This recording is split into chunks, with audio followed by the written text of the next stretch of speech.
RCR presenta Integrando Perú.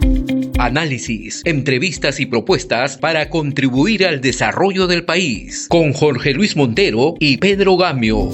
Bienvenidos. Saludos, señores. Estamos en una nueva semana de nuestro programa tan lleno de reflexión en momentos importantes en el Perú y el mundo. Jorge. Buenas tardes, amigos de Integrando Perú. Aquí, como todas las semanas, con ustedes, con una interesante entrevista sobre energías renovables. Sí, quiero presentar a Analía Rojas. Ella es una importante representante del hermano país de Chile. Ella es presidenta de la Sociedad de Energías Renovables de Chile. No olvidemos que en Chile se ha logrado un hecho trascendente. Prácticamente el 40% de la matriz eléctrica de Chile responde a energías renovables no convencionales. Hablamos de energía solar principalmente, pero también energía eólica. Es un tema muy importante hoy para América Latina, para el mundo, porque todos los días se habla del problema del cambio climático y todos los días se habla del problema de la contaminación que afecta la vida de todos. Analía, bienvenida. Qué gusto, Pedro, Jorge, verlos. Me demoré un poco en conectarme, pero ya estoy aquí lista y muy contenta además de esta invitación que viene en un momento preciso para la discusión, no solamente del interés de la región, en obviamente incrementar la inserción de energías renovables y de almacenamiento en la red eléctrica, sino también específicamente a la discusión local que nosotros sabemos ustedes están teniendo hoy día, especialmente con discusiones bastante apasionadas y álgidas algunas veces. Así que esta invitación me cayó como anillo al dedo para poder colaborar con los aprendizajes de la región. Creo que ese es un rol que nosotros desde ACERA, la Asociación Chilena de Energías Renovables y Almacenamiento que represento, tenemos como misión también, ¿cierto?, poder poner temas en el tapete, aclarar algunas cosas y, por supuesto, aportar datos, porque una de mis frases favoritas es: el dato mata el relato. Así que ojalá que en esta conversación podamos fluir y revisar los aspectos que más les interesan a ustedes de aprendizajes y de comparaciones que son muy importantes a la hora de discutir entonces el avance de las energías renovables en la región. Sí, yo he recopilado en forma de pregunta los temas de controversia que casualmente se han visto en un foro en el Congreso de la República donde estuvo un ex ministro de Economía del Perú y otros profesionales que hicieron una serie de afirmaciones sobre las energías renovables en América Latina e incluso se habló de manera directa de la experiencia chilena. Una primera pregunta introductoria es: ¿vale la pena apostar por las energías renovables no convencionales por el tema de reducir gases de efecto invernadero? Perú aporta 0.4%, Chile tampoco aporta mucho más. ¿El problema es solamente el compromiso ambiental ante Naciones Unidas o hay un tema también de precios competitivos? ¿Cuáles son las razones, además de reducir gases de efecto invernadero, que hacen que las energías renovables sean hoy una opción más que necesaria e importante? Claro, buenísima tu pregunta porque nos permite situar la discusión de que esto es una problemática que es multivariable, ¿ya? O tiene varias aristas. Y una de las aristas importantes, por supuesto, es la cuestión climática, ¿ya? O la ambición que los distintos países, independiente de sus aportes a, entre comillas, los gases de efecto invernadero, tú bien lo decías, Pedro, Perú produce el 0,4% de los gases de efecto invernadero del mundo, Chile un poco más, pero está dentro del despreciable menos del 1%, ¿ya?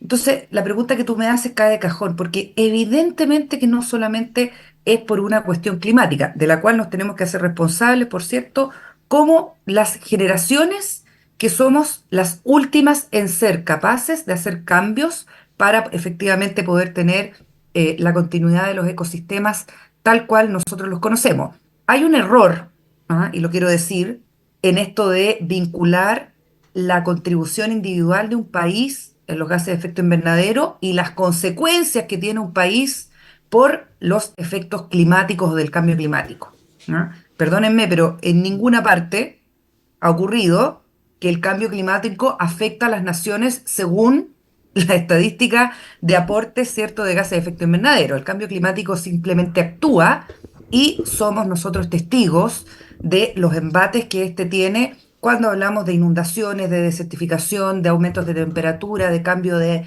acidez de, por ejemplo, los mares, los cambios de temperatura de los mares, los derretimientos de glaciares, y eso nos afecta a todos por igual.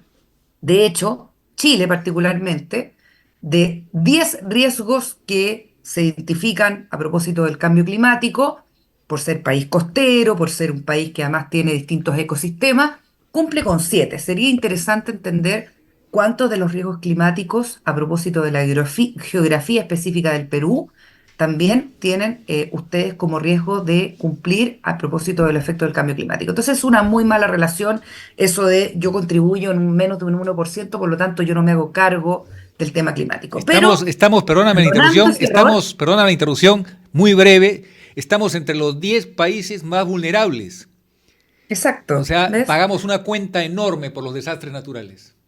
Hagamos una cuenta entonces de los gastos y los costos que tiene para la población, para las pérdidas agrícolas, para el cambio de los ecosistemas en lo que se refiere además a la vida económica del país. Entonces, yo creo que eso es súper importante. Una muy mala relación hacer el ejercicio de yo soy solo responsable del 0,1, por lo tanto, esta cuestión no me importa, no dejemos el cambio climático al lado porque yo no soy responsable.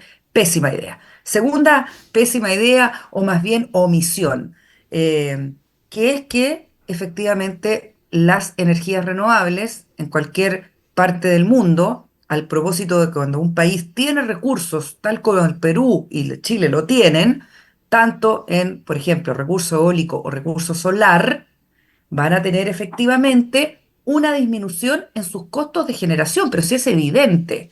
O sea, cuando yo tengo un costo de una tecnología que me permite generar electricidad y esa electricidad suministra actividades a propósito de hacerlas en base a un recurso que es renovable y que tiene costo cero en términos de el costo cierto de la generación, evidentemente que es más barato usar una generación propia que una generación comprada, importada o en el caso de países productores de hidrocarburos que también tienen un costo en su explotación, ¿ya? Entonces, también hay una racionalidad económica a propósito de querer utilizar fuentes que son baratas y además son autóctonas. Y ahí pasamos a la tercera razón, que Ujú. es, además de los costos, ¿cierto? Y de los beneficios de tener una generación en base a costos cuyo variable, costo variable es cero, digamos, es gratis, tenemos también la autarquía, la independencia, la capacidad de producir energía eléctrica es una, pero también la energía como tal, ¿cierto? En base a fuentes propias. Yo les quiero recordar que la experiencia chilena comenzó a explorar y a indagar en la inserción de energías renovables no por una cuestión climática, ¿ya? Y como todo el resto de países de América Latina lo hizo, sino que más bien por una razón estratégica de diversificación y especialmente en la complejidad geopolítica que hoy día tenemos en el mundo, ¿cierto?, globalizado como está hoy día, pero completamente sujeto a riesgos geopolíticos a propósito de cambios en las orientaciones políticas, en los conflictos bélicos que hoy día tenemos. Hoy día no tenemos uno, tenemos dos conflictos bélicos en curso, ¿cierto? Rusia, Ucrania y, por cierto, el conflicto israelí-palestino. Y esos son conflictos que finalmente empujan la logística o los costos de explotación o los costos de los yacimientos propiamente tal de las zonas que tienen en el fondo dotaciones de hidrocarburos, petróleo, gas, carbón. ¿Ya? Analía, Por lo tanto, es evidente perdóname. que tenemos que buscar la diversificación de esas matrices. Perfecto, Analía. A ver, eh, interesante recordar de que lo que tenemos como costo variable en esta industria de la generación de potencia eléctrica con renovables es cero. Buen punto. Ahora, ¿eso es suficiente para que una inversión privada en este negocio sea rentable? ¿O necesitamos darles acceso promover el acceso al mercado, Ya, darles una vamos a eso. priorización en el despacho de la energía? ¿Cuáles son las estrategias complementarias a un costo variable cero o muy cercano al cero? Magnífico, pero ¿cuáles son las otras estrategias complementarias para hacer que este negocio sea rentable para los privados que deciden poner su dinero ahí? Claro, la gran pregunta que se hacen muchas de las personas cuando hablamos de que hay un costo variable cero, por lo tanto hay un precio cero. Bueno, evidentemente la experiencia chilena que dice, nosotros tenemos un diseño, una organización industrial del mercado de la generación, ¿cierto? Que se organiza en base al despacho prioritario de aquellas tecnologías o fuentes de generación que son más eficientes, ¿no? Y también menos costosas, digamos, y también cumpliendo un parámetro de seguridad, ¿cierto? Que después vamos a hablar seguramente de la seguridad del sistema eléctrico con variabilidad de renovables, que es otro punto que le encanta a la gente que es detractora de la penetración renovable, de poner como un pero, digamos. Bueno, volviendo al tema entonces de los diseños que son requeridos para una alta penetración renovable. Evidentemente, el despacho en orden de mérito por eficiencia, ¿cierto? En costo variable cero y luego ir agregando aquellas unidades que se requieren para completar, ¿cierto? Un cierto nivel o satisfacer un cierto nivel de demanda eléctrica. Eso es una base, digamos, ¿ya? Y ahí, en teoría, las renovables siempre van a estar despachadas en primer orden de mérito porque el costo variable de las renovables es cero, ¿ya? Eso es como un principio básico. El tema que tenemos que resolver son los otros mercados de potencia y de servicios anciliares o servicios auxiliares, como se le dice en algunos países, o complementarios, que están y funcionan fuera del orden de mérito y que hasta hoy día, en Chile particularmente, están muy centrados en la generación o el despacho térmico, ¿ya? Por lo tanto, ahí hay costos o sobrecostos que hoy día se pagan a propósito de que esos mercados todavía son como el último bastión de la energía térmica. Entonces, no nos debemos olvidar que ahí hay un desafío de descarbonizar también esos mercados, ¿ah? O sea, no solamente descarbonizar el mercado de la energía y en el día, sino también descarbonizar los mercados de energía en la noche y descarbonizar también los mercados de servicios anciliares o servicios auxiliares o complementarios, que son básicamente los servicios de balance de red y de recuperación, ¿ya? Ese es un tema. El otro tema, muy importante, nosotros somos un país que funciona en base al mercado de contratos, ¿ya? O sea, no es suficiente para un inversionista ir solamente al spot y vender su energía a costo cero, cuando hay en el fondo una gran cantidad de oferta, ¿cierto? Renovable, sino también nosotros tenemos, y básicamente es el fundamento de nuestro funcionamiento de mercado, es que tenemos contratos, ¿ya? Y los contratos tienen que reflejar efectivamente el valor de la energía, ¿ya? Porque yo creo que aquí todos estamos de acuerdo en que un electrón que se produce con energía solar o energía eólica, por más que tenga un costo variable cero, no vale cero, ¿ok? Y eso es lo que se tiene que reflejar adecuadamente en el mercado de los contratos. Siempre, siempre, siempre la demanda eléctrica está contratada. O está contratada por el lado de los clientes grandes, industriales, clientes libres, como podríamos decir, o por la demanda residencial o aquellos clientes que son regulados, ¿verdad? Pero el principio básico es que siempre la demanda está contratada. Entonces, cuando esa demanda logra tener un diseño tal que un productor renovable pueda calzar su oferta cuando tiene oferta un generador renovable, cuando evidentemente está el recurso presente. Y eso sabemos que no está en una condición de presencia, ¿cierto?, de 24 horas por los 7 días de la semana. No es una condición continua. ¿Por qué? Porque el recurso solar no es continuo y porque el recurso eólico tampoco lo es. Pero eso no es una tara, no es una debilidad, es un hecho de la causa. Y lo que nosotros como seres humanos inteligentes tenemos que hacer es diseñar mercados para calzar la demanda que está contratada con esa oferta que está disponible cuando el recurso solar eólico se disponibiliza en el fondo en un área geográfica. Eso que acabo de escribir se llama, en español simple, el diseño de bloques horarios, Ujú. ¿cierto? Que van a permitir al productor de una energía, tecnología o fuente que es variable, poder calzar su oferta a la demanda existente en un momento del día. Y por eso nosotros en Chile, básicamente en el año 2014-2015, introdujimos bloques horarios a las licitaciones de clientes regulados. Y eso es En palabras sencillas, el bloque horario significa que el sol atiende 12 horas del día cuando hay la exacto, luz natural y deja de operar en la noche. Eso es bloque horario. exacto. Ese es un bloque horario y por lo tanto lo que se definió en Chile fue permitir que el oferente de energía solar, que está entre las 8 de la mañana y las 6 de la tarde, más o menos, pudiera ofrecer en ese bloque de energía su abastecimiento, su suministro solar, sin necesidad entonces de estar presente en la hora de punta o en el bloque nocturno, ¿ya?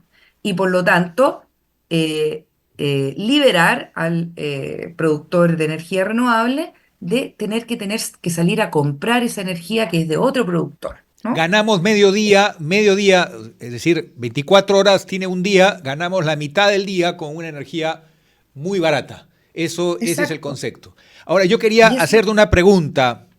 sí, Se dice que nosotros tenemos abundante gas natural y que el gas natural es muy barato y que no necesitamos energías renovables. Yo he podido ver acá que el gas barato que tenemos en el Perú es del lote 88, que se agota o sea que no tiene suficiente cantidad para atender la proyección de demanda del Perú en 16 años y que hemos venido usando ese gas casi a la mitad del precio del mercado internacional. ¿Qué opinión te merece esa decisión que definitivamente ha ayudado, pero también tiene un efecto perverso, genera una ilusión equivocada frente a un recurso que se acaba en algún momento? claro, oye, mira, la discusión yo voy a ser muy delicada en este punto porque el otro día vi a un especialista, entiendo, en el Congreso hablar de la situación de renovables en Chile. La verdad es que yo no conozco a esa persona, nunca la he visto en una discusión interna, ni local, ni como aportante, ni como detractor. Entonces me pareció simpático, por lo menos, que alguien que no hayamos visto nunca en la discusión interna local entre, digamos, en la descripción y en la evaluación de las políticas chilenas, digamos, del mercado interno. Así que yo voy a ser muy respetuosa también, porque como no nos gusta que opinen personas que no están en la discusión local de la penetración renovable, yo tampoco lo voy a hacer en términos del mercado peruano. Pero sí hay algunos conceptos que yo creo que son aplicables a cualquier país que es poseedor de reservas, en el fondo, de hidrocarburos, ¿ah? Puede aplicar para Bolivia, puede aplicar para el Perú, puede aplicar para cualquier otro país de la región que tiene esta disyuntiva. Y yo creo que el principio básico es que las tecnologías y las fuentes de generación de energía eléctrica tienen que reflejar el costo que tienen, ¿no? O sea, eso es un principio de economía 101. Y el principio es, cuando tengamos un hidrocarburo, ese hidrocarburo tiene que tener el precio correcto, sincero.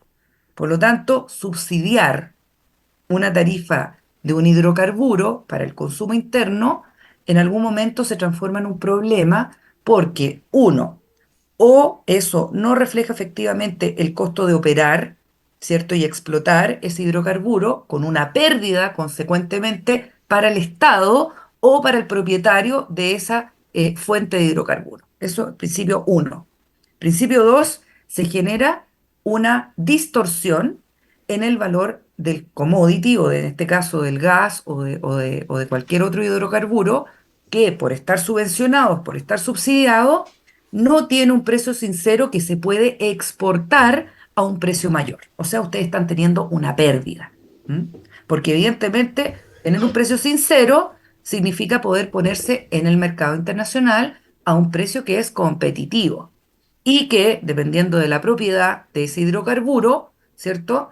Puede ser en el fondo un beneficio para el Estado que lo administra o para el privado que lo explota. ¿Ya? Segundo principio.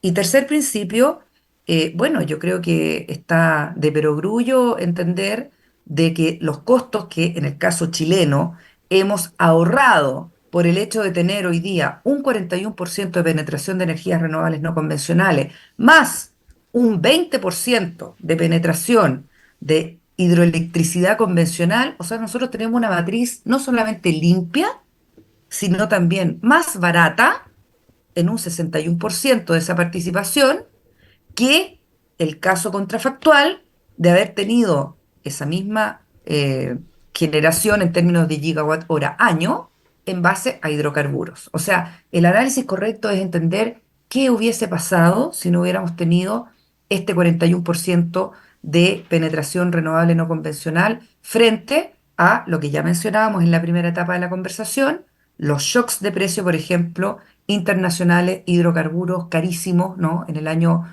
2022 y 2023. Hoy día estamos con una tendencia más a la baja, con precios internacionales, ¿cierto? Más a la baja de ciertos commodities de hidrocarburos, pero indudablemente que en el año 2022-2023 nosotros gastamos mucho, ¿no? Como país importador, como Chile, país importador del 98% de los hidrocarburos que se consumen. Imagínense sin la presencia de esa energía renovable en la matriz de generación eléctrica. Así que yo creo que esos son principios que se pueden aplicar a esta discusión. Eh, Analía, a ver, ¿cuál es el futuro de la energía renovable en Chile? ¿Tienen alguna meta de penetración en el mercado de la generación en Chile a mediano y largo plazo? ¿Las estrategias para lograr esa meta son las mismas o están planteando alguna modificación, algún énfasis en particular en algún aspecto para poder lograr esa meta deseada? Claro. Oye, muchas gracias por la pregunta porque así podemos hacer una descripción más general, más política, también más cercana a la ciudadanía Ujú. y explicar por qué estamos haciendo lo que estamos haciendo. O sea, aquí la verdad es que es muy importante primero partir por decir, esto no es un antojo, ¿ya? No es un antojo de alguien que se le ocurrió poder promover cierta tecnología para la conveniencia de alguna industria, no. Aquí hay un acuerdo de Estado, ¿ya? Y el acuerdo del Estado de Chile, que trasciende los gobiernos, o sea, que es más allá del gobierno particular de turno, es que íbamos a transitar en un camino hacia la descarbonización del país primero, o sea, de los consumos energéticos. Los consumos energéticos en los países aportan tres cuartas partes más o menos de los gases de efecto invernadero. Eso que de repente parece importar poco porque son pocos del punto de vista mundial, sí son muy preocupantes cuando nosotros lo vemos a nivel local y cuando vemos también zonas particularmente contaminadas, ¿ya? En Chile hay dos o tres zonas contaminadas a propósito de la combinación, ¿cierto?, de generación eléctrica, de industrias contaminantes, de la quema de leña, etcétera. Entonces, el primer factor que aquí se determinó que era lo que se quería trabajar, entre comillas, como país, es la descarbonización del país. Primero, en el sector eléctrico. ¿Y por qué primero en el sector eléctrico y antes no el transporte o la industria que tiene consumos primarios, energéticos, fósiles, etcétera? ¿Sabes por qué? Porque la industria eléctrica está más atomizada. O sea, hay unidades claramente identificables que si dejan de operar o se reconvierten o se retiran, etcétera, generan un efecto inmediato sobre, uno, el costo, ¿cierto?, de la operación del sistema eléctrico en la parte de generación, y dos, en la descontaminación, ¿ya? Y ese acuerdo ocurrió allá en el 2019. En Ujú. 2019, el Estado de Chile, con los propietarios de las unidades de carbón, que es además la tecnología que es más contaminante, la más preocupante desde el punto de vista de aportes de gases de efecto invernadero, tiene CO2, tiene material particulado, tiene metano, tiene Exacto. SOX, tiene NOx. Así que ahí había un tema importante. O sea, primero la priorización de decir, esto es lo que tenemos que retirar prioritariamente del sistema eléctrico, ¿ya? Entonces hubo un acuerdo para un sistema que hoy día tiene, nosotros en Chile tenemos 34,6 gigas de capacidad instalada en generación y hay 5,5 de carbón instalado, ¿ya?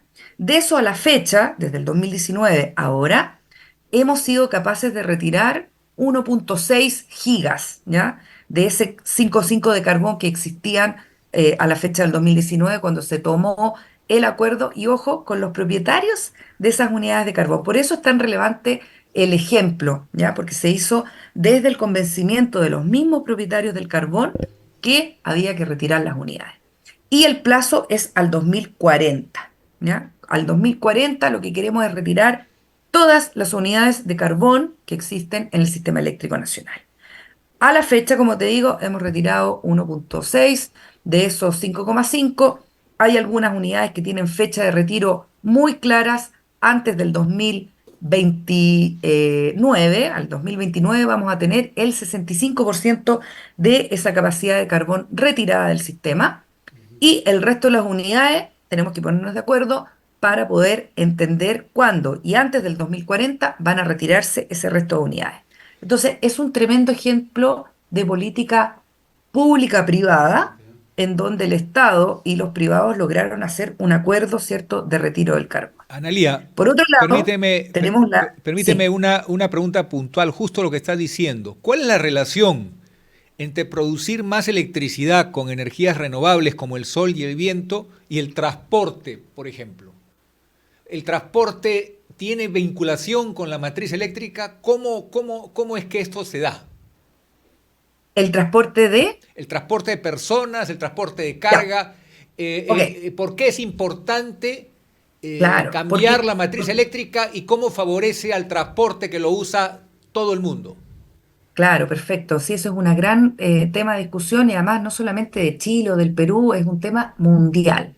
O sea, acuérdense ustedes que el transporte, si nosotros decimos que tres cuartas partes del consumo de energéticos son responsables de los gases de efecto invernadero, dentro de esos tres cuartos de aportes de gases de efecto invernadero, hay por lo menos un tercio que proviene de la generación eléctrica, pero el otro Ujú. tercio viene del transporte, o sea, del uso de los combustibles directos fósiles en el transporte. ¿El transporte cuál? El público, el transporte individual, el de los vehículos livianos y también el transporte de gran consumo, de gran carga, que es, imagínense, todo el transporte que se utiliza en la minería, por ejemplo, Chile y Perú, países mineros, ahí también hay una gran cantidad de consumo de combustibles y de hidrocarburos como consumo primario, porque en el fondo son unidades de consumo muy intensivo, entonces, en ese sentido. Entonces, ¿cuál es la relación? Y esto es súper importante porque yo le tengo un título a este tema, ¿ya? Se llama el 1, 2, 3 de la descarbonización. ¿Cuál es el primer ¿ya? El punto uno y principal. Necesitamos más energías renovables y penetración, ¿cierto?, de aquellas fuentes de generación de energía, no voy a decir solamente de energía eléctrica, sino que de energía que sean en base a energías no contaminantes y renovables, ¿ya? Es el primer punto. Segundo, la eficiencia energética. La eficiencia energética evidentemente también va a aportar una gran disminución de gases de efecto invernadero, que es lo que nosotros queremos apuntar. Y el tercer punto, que aporta también otro porcentaje importante a la disminución de gases de efecto invernadero a propósito del consumo energético, es la electrificación de los consumos. Y aquí entonces donde viene la relación entre el transporte, tal cual hoy día nosotros lo conocemos, o sea, el 98% del consumo energético del transporte hoy día es hidrocarburos y solamente el 2% es eléctrico. Entonces, muy necesario hacer la electrificación del transporte. ¿Para qué? Eso es. Para que un transporte electrificado Ujú. pueda ser alimentado en base a energías renovables no convencionales y ¿Cuántos buses, almacenamiento. cuántos buses eléctricos tienen en la ciudad de Santiago hoy? Muy buena pregunta. Tenemos una flota de 2.000 buses eléctricos. Nosotros igual tenemos una población relativamente importante para la región.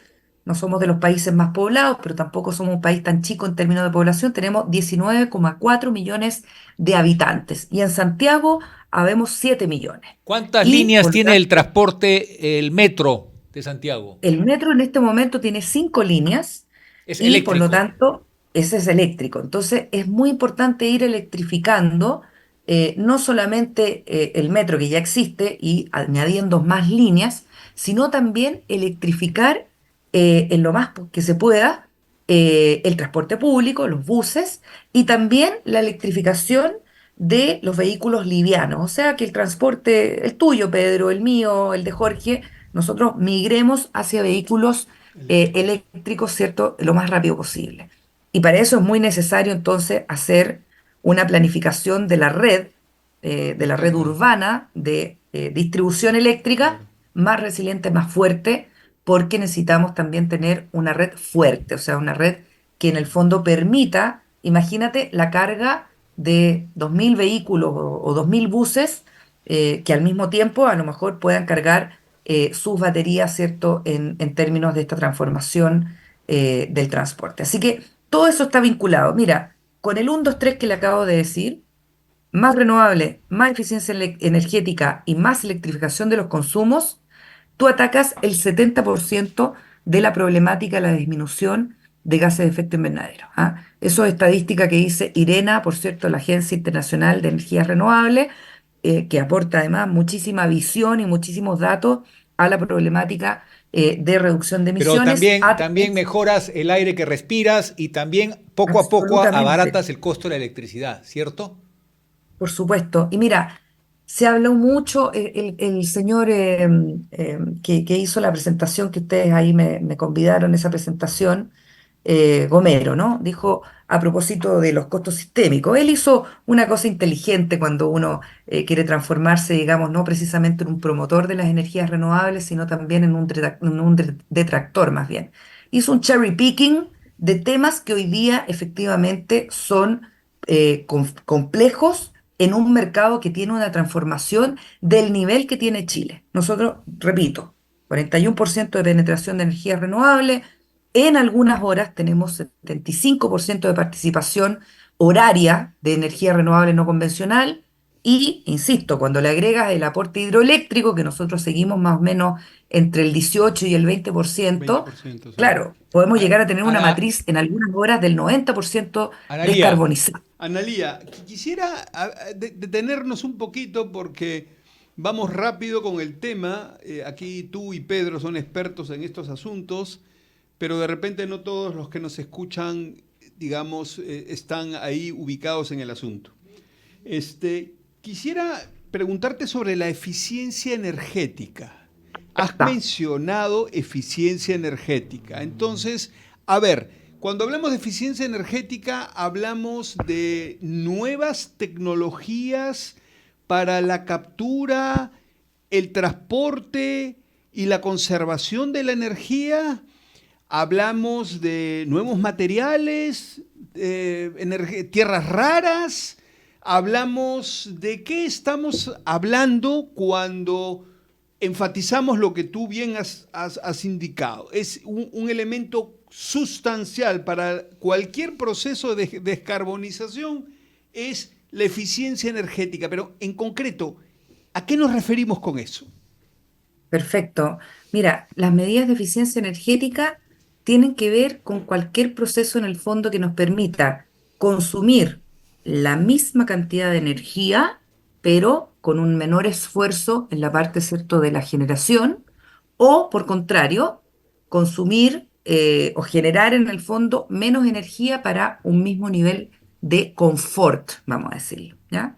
Porque en el fondo lo que estamos tratando de apuntar es que el consumo energético sea eficiente, o sea, que yo, ¿cuál es el principio básico, Pedro y Jorge, de la energía? Que es desde que el hombre es hombre y inventamos la energía. Producir movimiento o calor, ¿verdad? O sea, Así esos es, son los dos correcto. usos que le damos a la energía. Y eso es para nuestro confort como seres humanos. Entonces, cuando hablamos de eficiencia energética, lo que buscamos es mantener el mismo confort a propósito del uso de la energía para producir movimiento-calor, pero con menos recursos, ¿ya?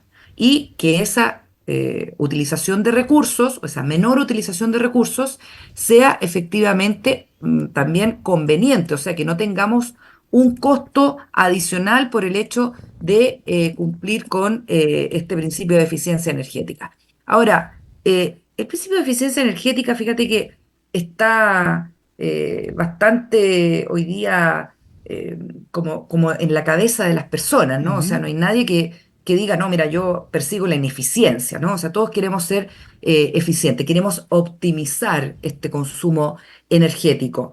Eh, pero los países han avanzado menos, ¿ya? Ajá. En términos de eficiencia energética. Y lo que siempre se argumenta, ¿no? Es que hemos ido galopando más rápido en la forma de producir más energía renovable y menos en términos de cómo consumir esa energía que es renovable de forma más eficiente, ¿ya? Ajá. Yo les voy a poner un ejemplo clásico que es como, para contestar la pregunta que me hizo Jorge, cuando hablamos de eficiencia energética, bueno, ustedes comparen los niveles, por ejemplo, de aislación de las casas de habitación que tienen especialmente los países que son altos consumidores de calefacción en países nórdicos. O sea, ustedes verán que las edificaciones son mucho más preocupadas en términos de su planeación, de la forma de los materiales de construcción, de que conserve ciertas características asociadas en el fondo al uso de las energías, como el acondicionamiento térmico, digamos, para mantenerlo y así ser más eficiente y no tener que utilizar tanta energía para producir calefacción, ¿no? También hay sistemas de calefacción, esto que llamamos waste to energy, o las redes, ¿cierto? Piensen ustedes en las redes de geotermia que tiene algunas ciudades en Italia para producir calefacción dentro, ¿cierto?, de las ciudades utilizando un recurso natural. O sea, todas esas consideraciones nosotros creo que estamos lejos todavía de hacerlo y más bien nos hemos centrado en algo que es necesario pero mueve poco la aguja. ¿A qué me refiero? Ampolletas en vez del incandescente, ampolletas LED, tener en el fondo usos más eficientes de luz, o sea, de que en el día, cuando hay luz solar, yo no tenga la necesidad de encender la iluminación, ¿ya? Pero en general, en los países recuerden que el consumo eléctrico, ¿ya? Primero es una proporción menor de los consumos energéticos. Chile, por ejemplo, tiene una matriz energética en donde el 64% se abastece de hidrocarburos y el mercado eléctrico representa un 22%. O sea, evidentemente que tenemos que también mirar la eficiencia energética en aquella parte que no es eléctrica, ¿no? Entonces, no todo se trata del mercado eléctrico. Yo que soy una persona que está enfocada en el mercado eléctrico, en su transformación, no me puedo olvidar de que hay un 64% de consumos directos de hidrocarburos que también tenemos que transformar. ¿Y cómo lo transformamos? Vuelvo a mi mantra: electrificación de consumos en base de energías renovables y además eficiencia. Así que por ahí vamos completando el panorama, ¿cierto?, de cómo ayudamos con la eficiencia energética a disminuir también costo, muy importante, y también gases de efecto invernadero. Analía, el gas natural y las energías renovables no son enemigos. Para nada. Ustedes han desarrollado una experiencia importante con el gas natural y en Perú la ecuación es, tenemos un gas que es un recurso no renovable, se va a agotar en algún momento. Tenemos que utilizarlo allí donde todavía no tenemos inversión, por ejemplo, en centros de carga rápida para vehículos eléctricos que tenemos en Lima, tenemos en Arequipa, pero en otras ciudades del interior todavía no llega la electrificación. Allí el gas natural juega un rol protagónico. Hablamos de transporte. En transporte nosotros todavía no tenemos un programa muy agresivo de electrificación del transporte, y a usar diésel 1000 veces mejor usar gas natural. Entonces, Exacto. hay una complementariedad entre renovables y gas natural, y hoy podemos pasar, según los estudios, de 6% a 20% con sol y viento gracias al respaldo técnico que da el gas natural, las centrales térmicas, pero lo importante es que haya una sana competencia y se use más donde es más necesario. En mercado eléctrico hoy es más barato y más conveniente usar más sol y más viento, sobre todo en el Perú. No sé si ese problema lo ha tenido Chile, pero el año pasado hemos tenido un estrés hídrico de casi 20%, que nos ha Igual. faltado agua y hemos tenido que usar diésel, encareciendo tremendamente el costo de la electricidad, y esto puede repetirse este año porque según un informe de organismos especializados vamos a un estrés hídrico que va a marcar la situación energética de nuestra región hasta el 2050, cosa que es preocupante. ¿Qué puedes comentar al respecto? Claro, oye, hoy día yo creo que una de las lecciones que no solo hemos aprendido en Chile, sino también en otros mercados con un avance en términos de la penetración renovable, es que los sistemas eléctricos que se transforman tienen que ser flexibles, ¿ya? Y yo creo que el gran título, ¿no? O el gran sello que debemos buscar a propósito de una transición energética responsable, ordenada, conveniente, es que seamos flexibles. Yo les voy a recordar, porque esto es una lección que yo personalmente aprendí de ustedes, en el año 2019, la Sala de Derecho Constitucional y Social Permanente de la Corte Suprema de Perú, acuérdense que anuló un decreto supremo que permitía a los generadores de gas natural declarar un costo variable arbitrario, que era válido por un año además, como forma de despachar volúmenes contratados de gas, ¿cierto? Que en el fondo estaban bajo esta cláusula del take or pay, ¿cierto? Eso que es el retirar o pagar. Pero Bueno, en palabras sencillas significa estar mucho más tiempo despachando porque no declaras costos claro, reales en tu operación, exacto, porque el más barato porque tiene más básicamente, tiempo de despacho. Sí, adelante. ba- básicamente tenían una prioridad, aquel despacho en gas, que teniendo un costo distinto, se permitía en el fondo declararlo con un costo variable arbitrario menor. Y así entraba entonces en el orden de despacho. Y eso fue revertido. La gracia de ustedes es que entendieron el problema muy bien. Esto fue una acción iniciada por Luz del Sur, ¿ya? Una distribuidora eléctrica, que dijo, mira, aquí hay una violación y hay una arbitrariedad.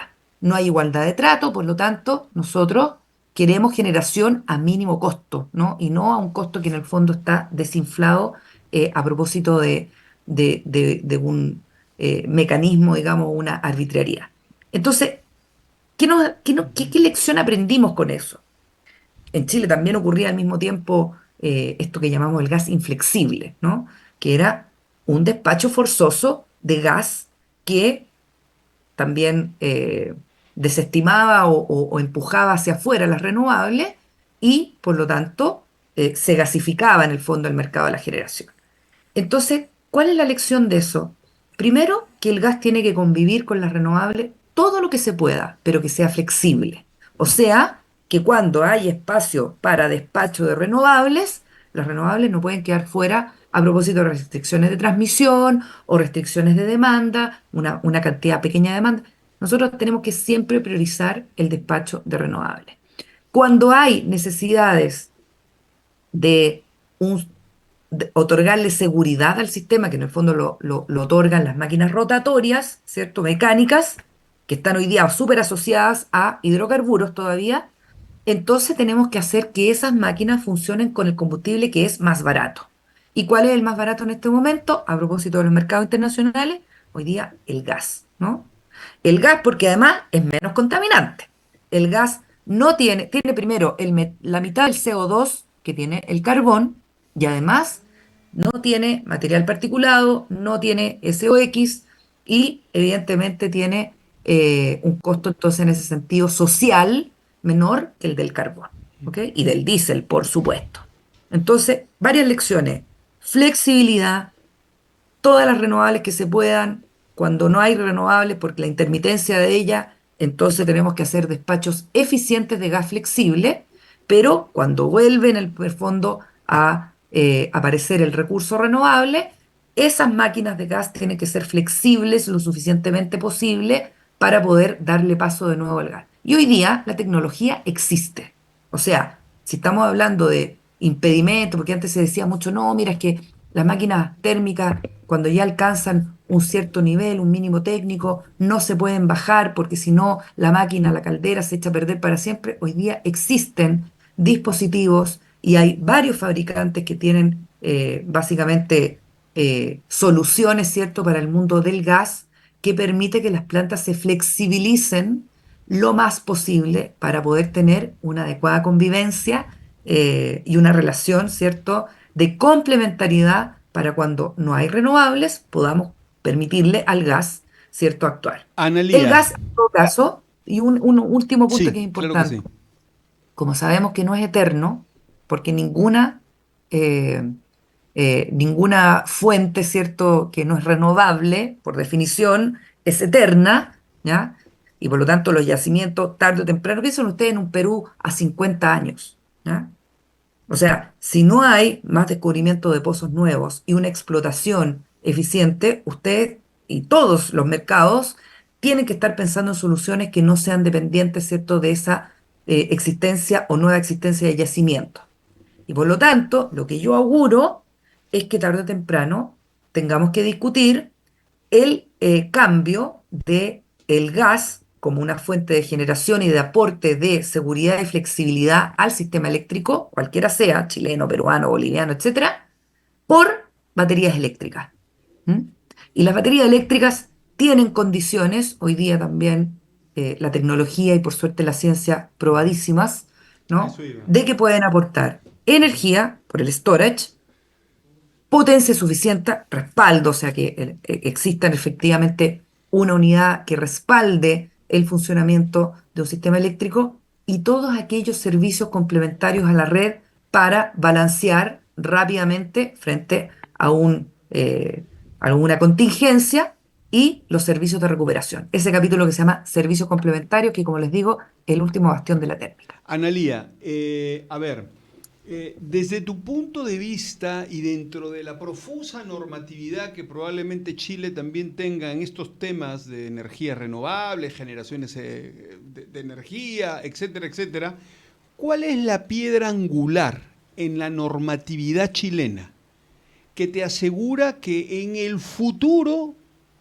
van a tener esa llegada al escenario deseado? ¿Cuál es la piedra angular que en Chile les da a ustedes la seguridad de que pueden realmente llegar a las metas de generación eléctrica por renovables, penetración de las renovables, etcétera, etcétera? ¿Cuál es? Ya, ¿Dónde está? mira, sí, yo quiero hacer un disclaimer aquí porque yo creo que la regulación es muy importante y lo que nosotros tengamos en las leyes, en los reglamentos, en las normativas técnicas, siempre es importante. Pero, mi querido Pedro y mi querido Jorge, el mercado va primero, va más rápido. Entonces, aquí el gran driver de este cambio de la descarbonización del sistema eléctrico es por costo. O sea, eso no se les olvide. Todas las demás razones son correctísimas. La climática, la geodiversificación, eh, la autarquía, todo esto que buscamos, todo eso es correctísimo. Pero el driver principal del cambio tecnológico que ha tenido el sistema eléctrico chileno ha sido por costo. Porque finalmente es más barato producir energía renovable en base a tecnologías limpias que depender de los hidrocarburos que son importados, que son sucios y que además no tienen en el fondo un panorama de certeza, ¿ya? Que a mí me da mucha risa cuando hablan de la intermitencia de las renovables. Bueno, si hay algo intermitente que hemos tenido en los últimos 20 o 30 años, es la incerteza del provisionamiento de hidrocarburos a propósito de la complejidad geopolítica y de explotación que tiene el tipo de tecnología, ¿ya? Analía, Entonces, el driver ha sido el costo, ¿ya? Es importante. Una Analía, pequeña referencia, antes que me interrumpan, pero quiero decirlo.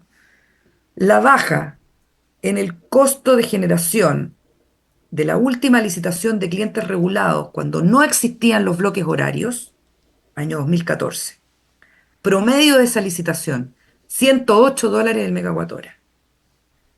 10 años después, en la penúltima licitación que tuvimos en Chile, el costo es $100 menor.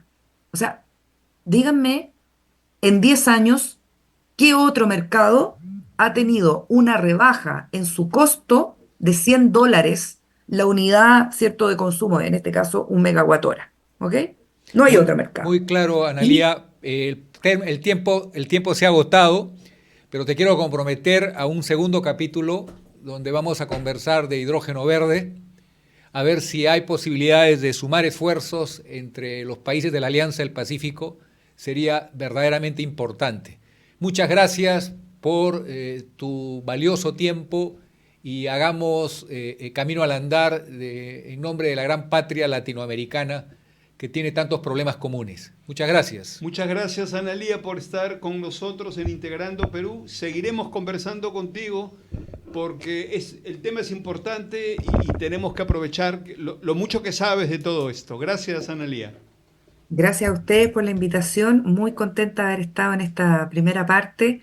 Hay que tratar de hablar en un lenguaje más sencillo. Yo siempre cometo el error porque me entusiasmo y bueno, pero hay momento para todo, así que yo feliz les acepto otra invitación para poder aportar, porque ese es el mayor de los espíritus y el mayor, iba a decir del motor, pero voy a cambiar la palabra, la mayor de las baterías que hoy día nos movilizan, ¿cierto? Es poder tener aprendizajes conjuntos, ¿ya? Así que encantada de verlos y agradecerles de nuevo la invitación para Acera, porque además Pedro me había dicho que este era un programa muy visto, con amplia audiencia, así que feliz de haber podido llevar el mensaje y nuestras lecciones y aprendizajes también para la hermana República del Perú. Muchas gracias. Muchas gracias, Analía. Hasta pronto.